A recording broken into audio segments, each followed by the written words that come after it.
Gotta say, digging the outfit.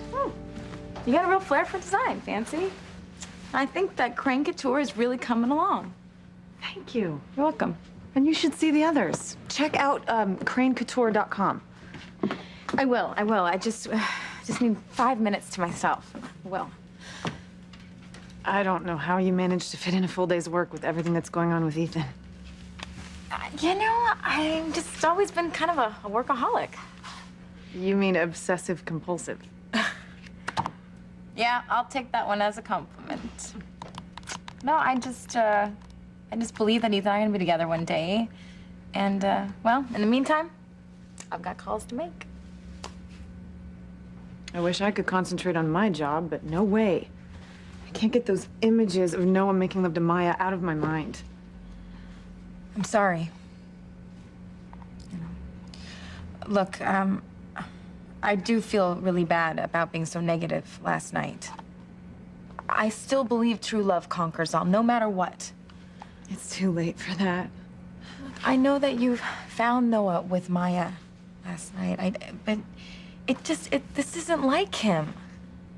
I saw him, Theresa. Naked, in bed with that... And you didn't hear him. The things he said to me. Even so, no, I think there's something else going on here that you don't know about. Theresa, I had a message. You wanted to see me? Yes. Fancy, where's your eye patch? Gone. Yeah, Dr. Russell, she gave Fancy a clean bill of health, so her eye is perfect. That's a relief. Wow, congratulations. Is she all right? She's a little upset. You know, we should just kind of give her some time. Look, I need your help on these Nigerian oil leases. The numbers aren't adding up, and this is just way beyond me. Your wish is my command, grandmother. Oh, thank you. Fancy? Hey, not to butt in, but are you okay? I'll be all right. I'm sorry. I don't mean to cry like this in front of everybody.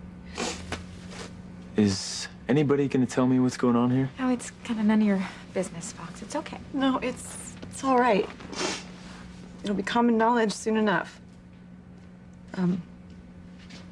I found Noah in bed with Maya. Maya? Are you kidding? Do I look like I'm joking, Fox? All right. All right, I'm sorry. Yeah, me too. Okay, wait a second. I know my brother more than anyone, and that does not sound like him at all. He would never cheat on anyone. Hello, I am not blind. Or at least not anymore, got it? They were there, in bed, no clothes. Get the picture? Well, there must have been a reason. That's what I keep telling her. Oh, like what? And if it isn't what I'm thinking, then what else could it be? Hey, Vance, why don't you take a seat? I'll get you some water, okay?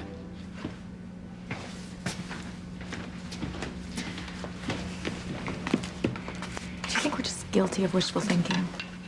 I mean, usually when a guy is in bed with another woman, it means, you know, one thing. I know, but not this time. You have no idea how much my brother loves Fancy.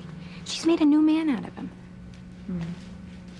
Even so, if there is another reason, it doesn't really mean anything if we can't get the two of them to talk. Do you think that you should call your brother and have him meet you here? And then we could surprise Fancy with him? Yeah, maybe we could lock them in the room together. Now you're talking. Excuse me. Okay.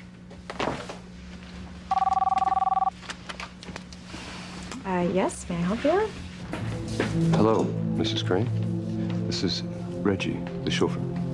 I know, Reggie. What do you need? I know you're interested in information on Ethan Winthrop. Mm-hmm. Yes, what happened? I brought the limo into Jerry's garage for an oil change, and, well, it's weird. Mr. Winthrop is here, working.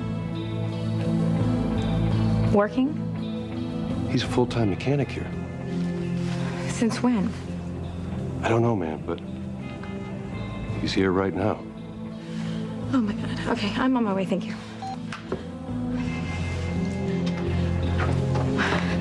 you think that you could hook Fancy and Noah up on your own? Yeah, sure. Great, because this is something important that's come up, and I gotta go. Okay. Hey, Ethan. There's a customer waiting to talk to you. Customer? I just started here. How could I have a customer request? Am I a mind reader? Come on out from under there. All right. Where's this new customer? Right here, Ethan. What are you doing here? Well, I came to ask you a question. What are you doing here wasting your life in a garage? Hey, lady. Where do you get off talking to my new mechanic like that? He's not wasting his life. I run a good shop here. I'm sorry. I know that mechanics make a very good living. However, Ethan has a law degree. He was editor of the Law Review. Did he tell you that? So why would a man like that spend his life working on cars? Hey, it's not my fault that some uptown rich bitch has got him tied in knots. He can't get another job.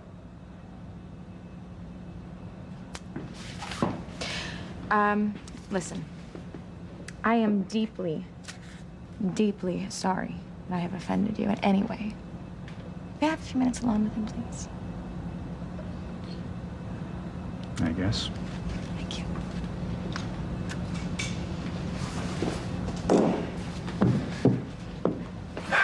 So, what the hell are you doing here? And how did you know I was working here already? Ethan, come on. Please. You know me better than that, right? I'm head of the Crane Empire. I've got eyes and ears everywhere. You know, you sound more and more like Alistair every day. Okay. You know that's not true. I want to do good with my power.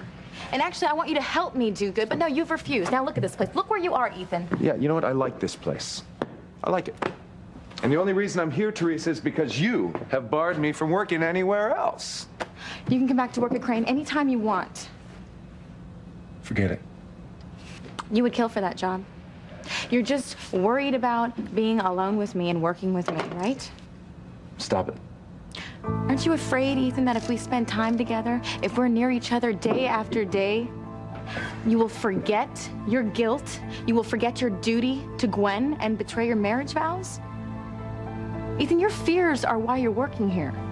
You're afraid that you will finally give in to temptation and be with a woman you really love. Me. Theresa, wake up. All right, I'm not afraid of giving into temptation with you. My marriage is as sound as a rock.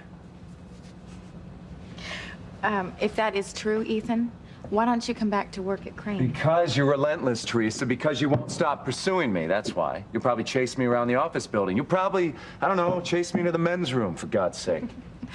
Yeah, well, you know, if I don't tempt you, why should that bother you? That is it, isn't it? Ethan, you're afraid that you cannot say no? Boy Scout Ethan Winthrop is mesmerized. He's like a moth fluttering around the flame of sin.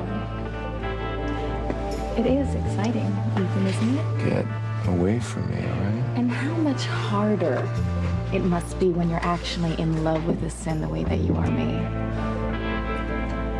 You're absurd. I'm right. I am what you want.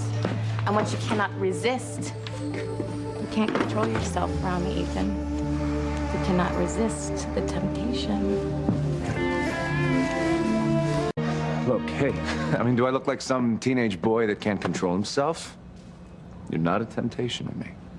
Oh, really? Yeah. Now tell me that you aren't tempted.